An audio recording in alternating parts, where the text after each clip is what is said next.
welcome to Triumph Against Odds, the podcast where we uncover the stories of extraordinary individuals building, leading, and thriving despite everything life throws at them. I'm your host, Obidiko Kafo, and today's guest is someone who doesn't just defy odds, he rewrites the entire script. On this special episode, we have with us Professor Barth Nnaji, engineer, innovator, public servant, and founder of Geometric Power, Nigeria's first indigenous integrated power company. His journey from Enugu to MIT, from robotics labs in America to power plants in Aba, is not just remarkable, it's deeply instructive for anyone trying to build something meaningful in difficult environments. We'll talk about grit, long-term vision, patriotism, and why, even in the face of overwhelming odds, he never stopped believing in Nigeria. Professor Barth Nnaji, welcome to the show and happy birthday to you. Thank you very much, Obidiko. Yes, sir. Before we talk about power plants, policies, and patriotisms, let's go back. You lived a life filled with extraordinary accomplishments, but what were the high points of your childhood? High points of my childhood? Yes, sir. What kind of home did you grow up in, and what did young Barth dream of becoming? Well, I grew up in a simple environment. I was quite privileged to have been able to live for a short time in my village, so I got a chance to know what the village life is like. And then I lived with my uncle in various communities in Kano land. He was a headmaster, and so he moved around from school to school. So it gave me very strong grounding about our communities, and I truly enjoyed growing up that way, going to schools until the war came.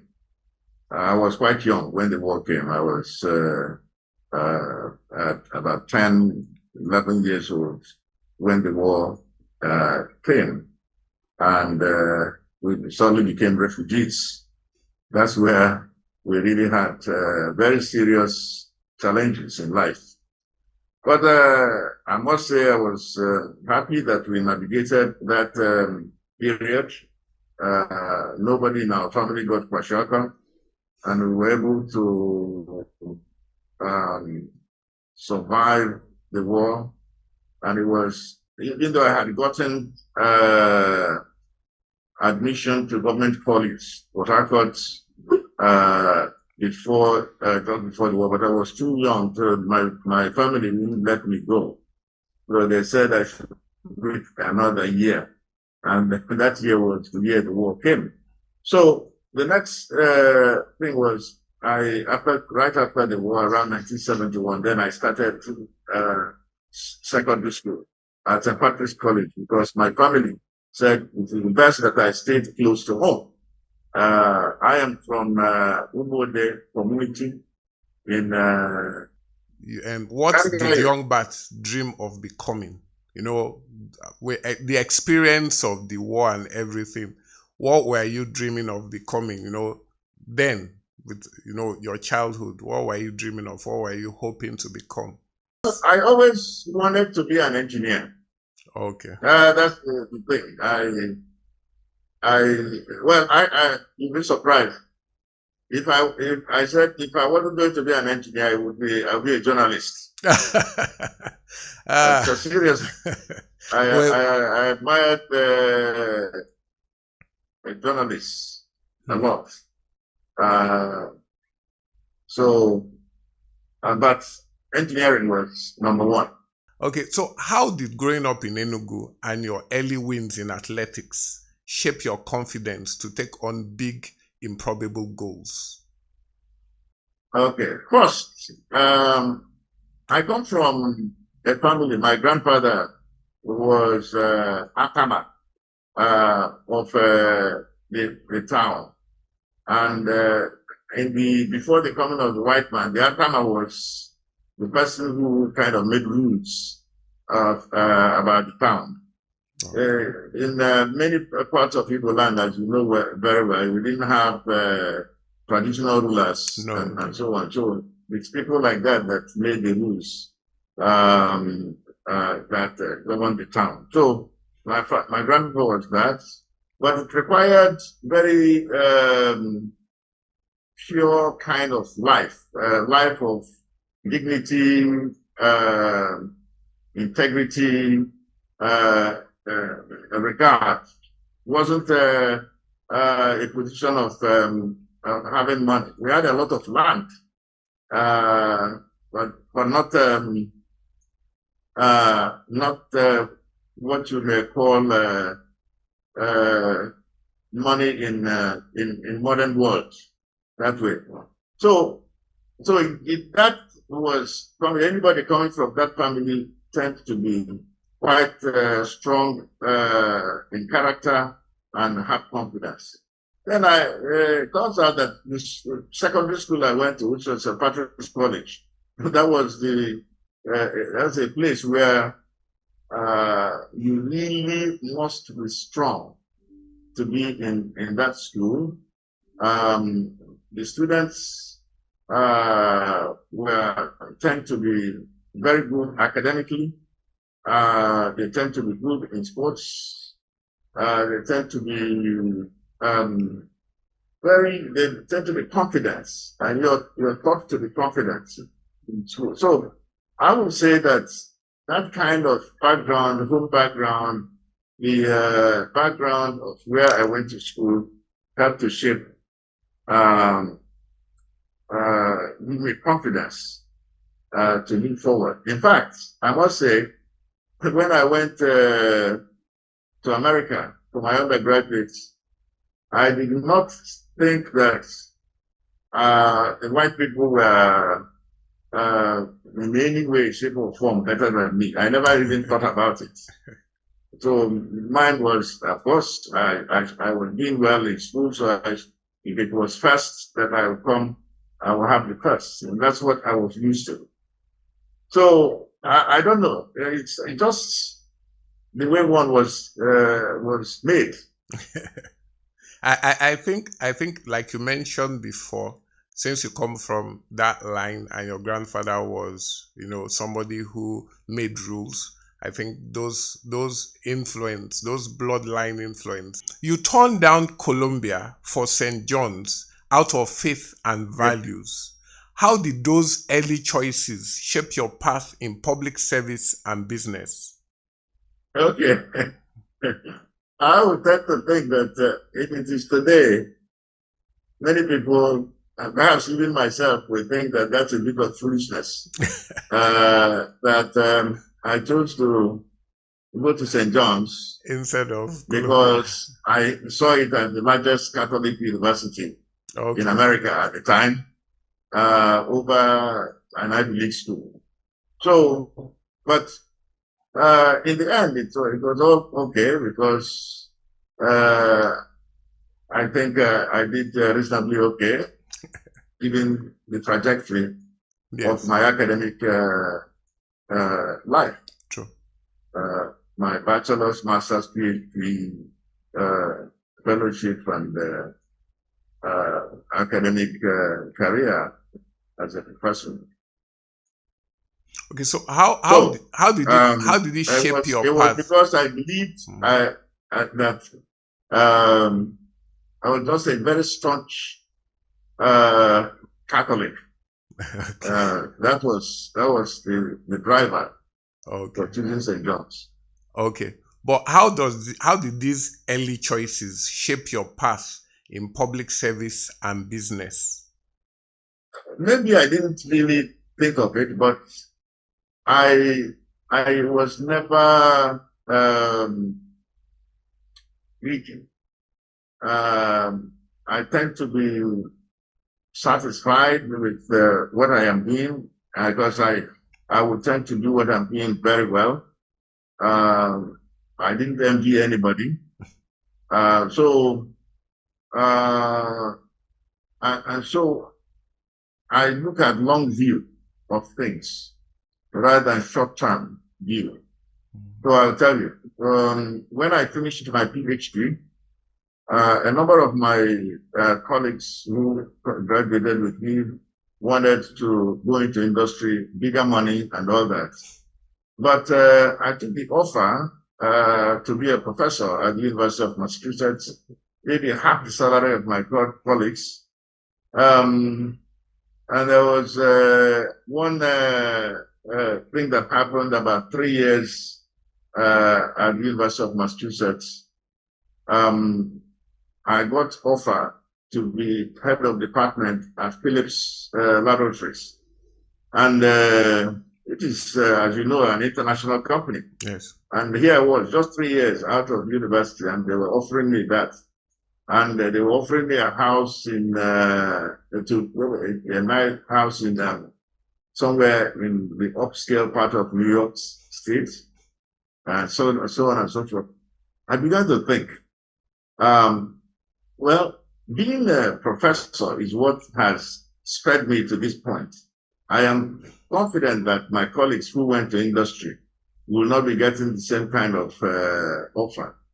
And there are so many things that I considered at that time. And I said, even though the salary they were offering me was more than triple what I was making as a professor, I chose to stay there because it must have value.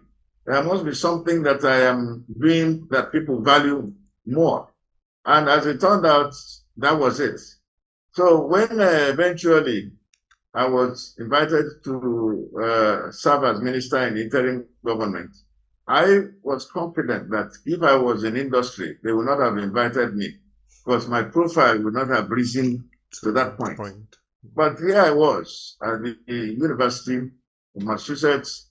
I would even represent United States in a NATO, North Atlantic Treaty Organization Research, with colleagues, German professors. I became an editor-in-chief of our fields magazine journal in the world. There were just things that happened to me because I didn't go for the money. I went for the quality work, research that I was doing. And so in public service, it was the same thing. I had the echo of keep your hands clean. Don't go doing anything that will soil your name. So maybe others were getting rich by doing all manner of things. I didn't.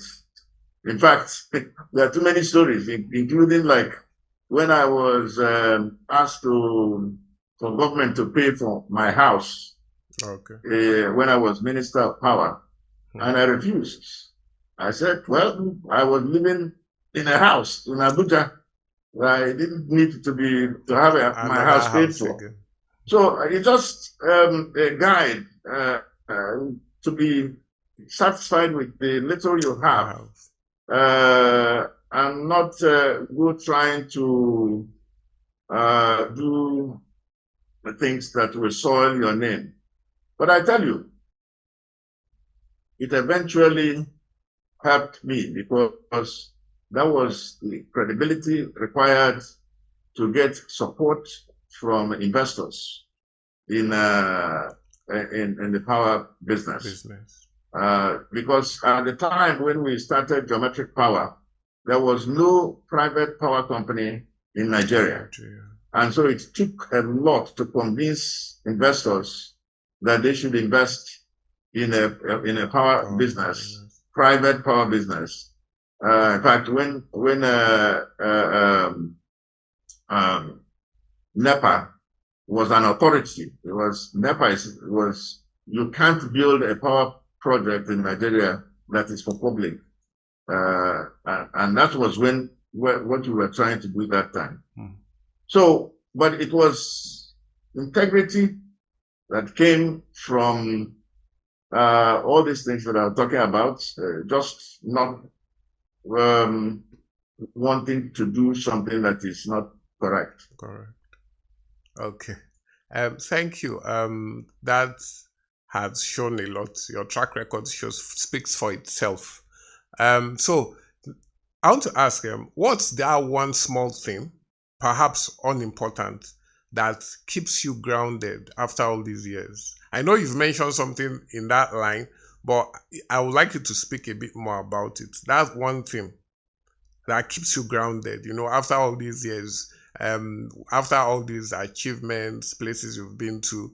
But there's that one thing that keeps you grounded, that makes you, keep your head down. I know you've talked about your background, but if you can just, go a little bit more into, that thing that keeps you grounded. Family. Family. Okay. Yes. How does the family keeps you grounded? How do they keep you grounded? You'll be surprised that I like being in the village. I like being with my my family members, both poor and rich. In fact, everybody, when we're around, can just have a good power, and we're talking, and you will know that this person has 10 naira in his pocket, while the other person has 100 naira in his pocket. So it doesn't matter. I enjoy that very much. So in fact, during the difficult period in my in the company, they were the ones that would kind of take the remove the different things. Once I'm with them, okay. I feel comfortable. Yeah. And let me even go backwards and say that when I was a professor at the University of Massachusetts, I was the first Black person to be a tenured professor, full professor at the University of Massachusetts in engineering. But to be tenured, which means that you have lifetime appointments, you go through quite a rigorous process. Wow. And there were 3 white men, older men, professors, who just didn't want to have a Black person. But interestingly, all the other people were rooting for you because of my performance in the university. So I decided that what is the worst thing that can actually happen? Because I always go, what is that worst thing that can happen? Worst thing that can happen is that they don't grant me tenure. I have a country to go to. I have my people. I can go back to my country. And to me, even if it is becoming a farmer, I am okay with it. That is my headset. So I don't die for a job. I don't go dying for something that people are actually clamoring to have. They don't trip me. Okay. You said, so now let's move into, something that has always been on my mind. To be honest, I've been thinking about it personally, and I really wanted to ask you this question. So I'm happy that I'm having this opportunity to speak with you. You stayed committed to the Aba Power project for 20 years. What kept you going through all the delays and resistance? What kept you going, basically? Well, for me, my wife usually would say, don't go telling Prof that he can't do it, because that's when you really get him going. But if I start something, I usually finish it, or I want to finish it. And to me, the ABBA project was not about Bartholomew Nnaji. It wasn't about making money. It was about solving a problem and showing the country that it is possible to have reliable electricity. And it is also a way to provide electricity to a crucial region that needed economic growth as a demonstration for the entire nation that this is how it could be done. This could be replicated in other parts of the country, and why not ABBA? So that commitment kept me going. So no matter what anybody was doing, I stayed focused on ensuring the realization of it. I didn't go fighting everybody in the world about what they were doing. But I wanted to see that the project came to fruition. And we're happy that eventually happened. Okay. So this is still connected to that question. What was your mindset when PPAs were suspended and the project stalled again? It wasn't ABBA IPP that was connected with the PPA. Okay. Okay. No, it's a different project. We wanted to ramp up, build a 1,080 megawatt power plant in collaboration with General Electric. Oh. That project is called OMA Power. OMA. Okay. And actually, we spent millions of dollars with General Electric in developing that project. So the power purchase agreement signing was suspended when President Buhari came on board. Typically, most presidents, when they come, they want to understand what's going on. So he did that, but he never got reinstated. And as a result, till today, we can't say that there's been a new power plant built in the nation for more than 10 years, because it was that PPA supported by government, so the support government needed was to provide guarantee, partial risk guarantee to support it, and a private company will go out and build the power plant. So we were one of the 3 or 4 companies that had matured, gone through all the processes, finance secured from US OPIC. That is OPIC is the Overseas Private Investment Corporation of the United States, from Canadian Exim, from Chinese Exim Bank, from Standard Chartered Bank. We had pulled together all of these and they were ready to go. Just that partial risk guarantee never came. And that was all. So that's the PPA, that's OMA Power. But above IPP was stalled from just machinations of the human beings in our country. Okay, so why do you think others give up under pressure, and what's made you endure when many will walk away? I don't know what, I can't guess how others think, but what I know is that if your motivation is pure private gain, it's easier to give up. But if you have a higher motivation,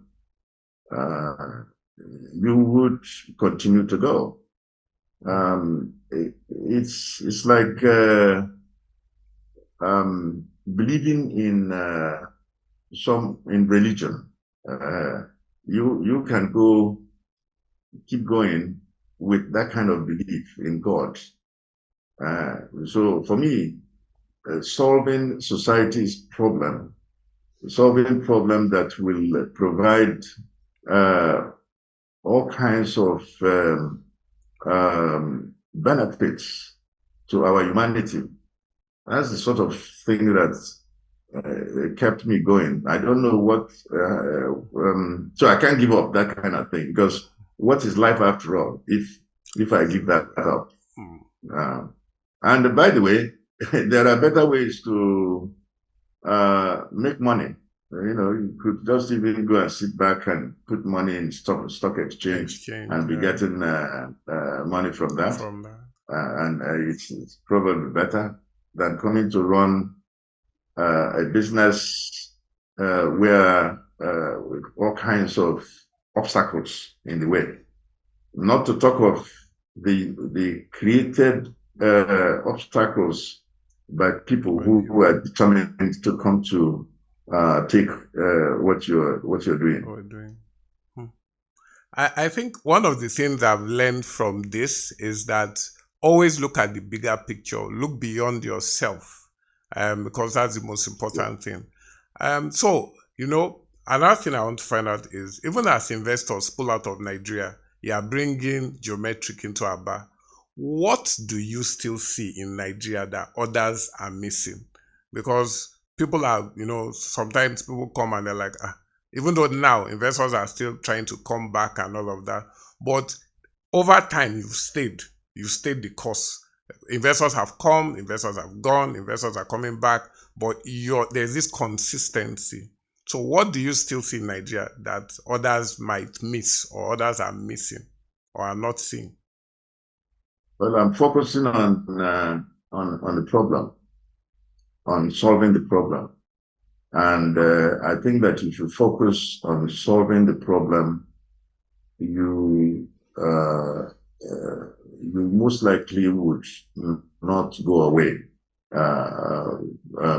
Investors, they say that money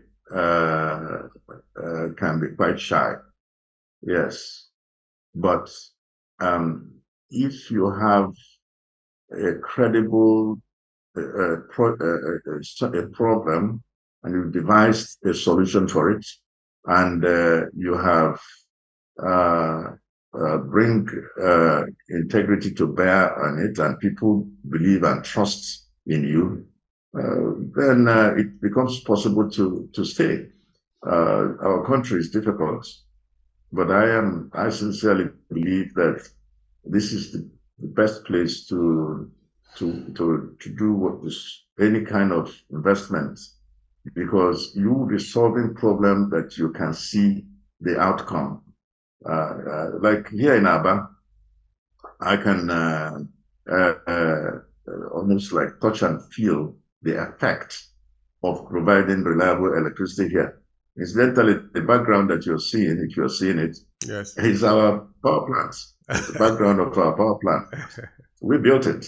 And when we were building it, we set out to build it, not just, mount poles, small concrete poles anywhere, but to build strong tubular poles that withstand the test of time. Years. Many of these poles are mounted about 9 meters, more than 9 meters into the ground. Okay, so it's you can't be thinking about running away when you're doing that kind of thing. Okay, if fear wasn't in the picture, what bold step would you take in the next stage of your work? Well, if fear wasn't in the picture, is that what you said? Yes, if fear was not in the picture, what bold step would you take? If there was nothing to be worried about, don't think about what next. Okay, we take calculated risks. Yes. Okay, calculated risks. We don't go foolishly into a project. For example, we get all kinds of requests to do various projects, some of them outside of the power, some are kind of tangential, some are related. But we're focused because in this business, you need to look at all the fundamentals and ensure that you are solving the problem, and there are myriads of problems. So, yes, we would like to build bigger power plants. We'd like to expand where we are. We'd like to realize the Oma power, which is not exactly where we are, but about 30 kilometers from where we are, going towards Port Harcourt. We actually fully developed it, like I said, even awarded the contract to a company to come and do the EPC works, the engineering, procurement, and construction of it. We've gotten the land fenced off and everything, just ready to go. All the plans had been developed, but that PPA issue came about. So we like to see it come about. We like to also expand from where we are, be able to support the governor of Abia State in his quest to see that power is provided throughout Abia State, not just in the 9 local governments where we serve, but in the rest of the 8 local governments, okay, and perhaps beyond. Okay. So these are things that we like to see happen. Okay, before we wrap things up, this is just like a fun question. Just before we wrap things up, because we've been serious and talking about everything, but sometimes it's also good to slow things down a bit. So I just wanted to ask, is there a talent or capacity you feel you haven't fully used yet? As in a talent, something maybe outside of this. Maybe you play the guitar, maybe you sing, maybe you know how to, you're a powerful chef that nobody knows about. What's that one thing about Professor Bartholomew Nnaji that people don't know? Some talent that he has that we don't talk about that much.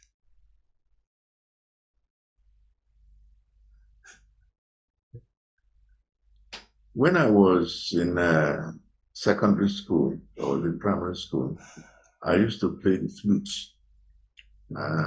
So I could do that quite well, but it wasn't something that I could build a career with. There's something that my wife likes to do, which unfortunately for her, I have deprived her of doing, which is play golf. Oh. So I didn't deprive her by it's just that I didn't want to go learning how to play, and she was actually a wonderful golfer. She was the first lady captain of IBB golf course in Abuja. Oh, wow. And here she is because she got married to me, so she can't golf again. You can imagine. Poor woman. Poor woman. So there are things that maybe I could have done, just but very difficult to do with my schedule. Okay.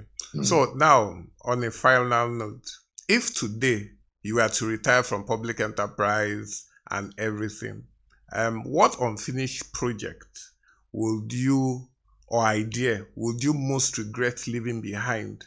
And who do you hope will carry on with these things? If today we are retired from public enterprise, all these things that you're doing now, and say, okay, I'm retired, I'm not doing anything. And what unfinished project or idea would you most regret leaving behind? And who do you hope will, carry things on for you? I've always wanted to build a university of technology. So that's something that I am actually working on. Also, there is an institute of artificial intelligence and robotics, which we have license to build. So there is that.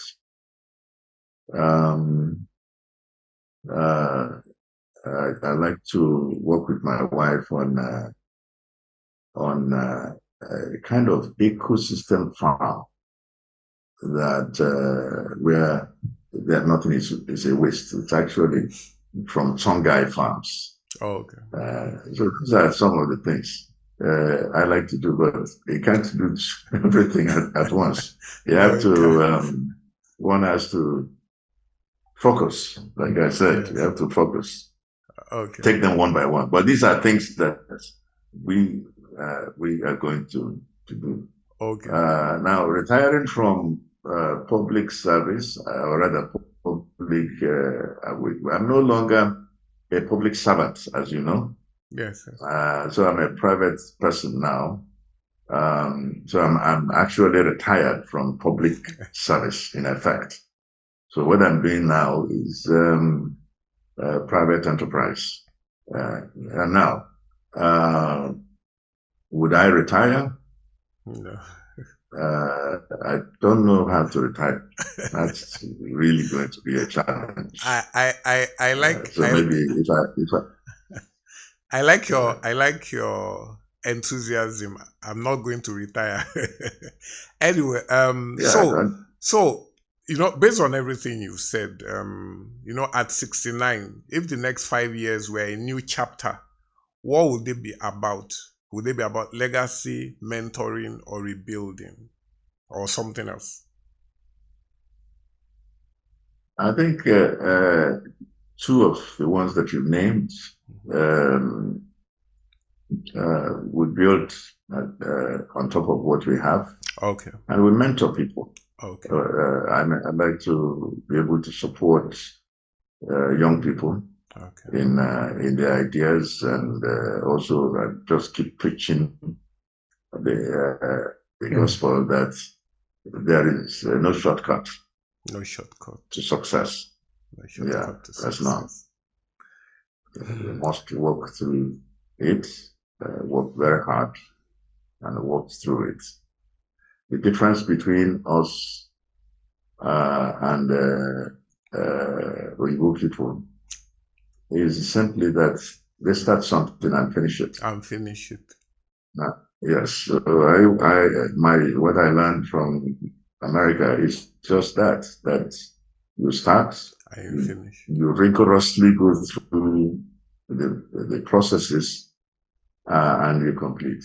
And as long as you have a plan, a solid plan that says, here is where I start, here is what I expect to be the outcome, here are the steps, and you continue to go through the steps, you actually don't get tired because you are simply going through the steps. Sure. It is when you want to jump to the end, which is what a lot of young people like to do.